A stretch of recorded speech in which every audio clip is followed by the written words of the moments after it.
Est-ce que vous avez encore des rêves à deux? Ou est-ce que vous vivez juste le quotidien en mode automatique? Aujourd'hui, on parle du rôle fondamental des rêves dans la construction du couple et surtout, comment ne pas s'oublier dans le processus. Pour ne rien rater des prochaines vidéos sur le couple, abonnez-vous et n'oubliez pas d'activer la cloche. Les rêves à deux, un moteur puissant. Avoir des rêves en commun, c'est ce qui donne une direction claire à votre couple, que ce soit un voyage, un projet de maison, d'enfant ou même simplement une vie paisible et complice, ces rêves qui vous unissent. Ils créent un cap et un couple sans cap, c'est un peu comme un bateau sans gouvernail, il dérive. Alors un couple qui ne rêve plus ensemble commence à vivre séparément.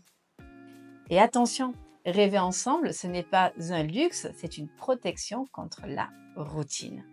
Dans le chapitre 9 de mon livre Vivre à deux, je parle justement de la routine, celle qui épuise les sentiments, qui rend les journées mécaniques, mais aussi celle que l'on peut transformer en rituel vivant et en intégrant des projets communs, des envies nouvelles, des moments pour se retrouver.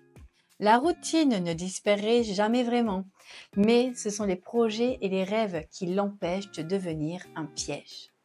Ne pas s'oublier dans le nous, mais attention, rêver à deux ne veut pas dire s'oublier soi-même.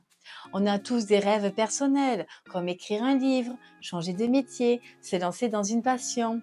Et dans un couple sain, le ou la partenaire est censé soutenir ces rêves-là aussi. Et si ce rêve ne lui convient pas, plutôt que de juger ou de bloquer, on peut poser cette question magique. Qu'est-ce qui fait que mon rêve ou mon objectif ne te convient pas? Parce que parfois, c'est une peur, un manque de compréhension ou juste un besoin non exprimé. Et là encore, la clé, c'est, je le répète souvent, mais c'est la communication. La communication, le ciment des rêves. Si vous ne comprenez pas une réaction, une émotion ou un choix de votre partenaire, posez-lui une question au lieu de faire une supposition. Communiquer, c'est la seule façon d'honorer vos rêves à deux et vos rêves individuels sans vous écraser l'un l'autre. Et si vous cherchez des idées d'activités à faire en couple pour raviver la flamme, je vous en parle aussi dans le chapitre bonus de mon livre. Ce sont des petites choses simples qui redonnent de la magie au quotidien. Vous retrouverez le lien de ce livre dans la description de cette vidéo. Donc en conclusion, petite question. Quels sont vos rêves aujourd'hui? Les vôtres et ceux de votre couple?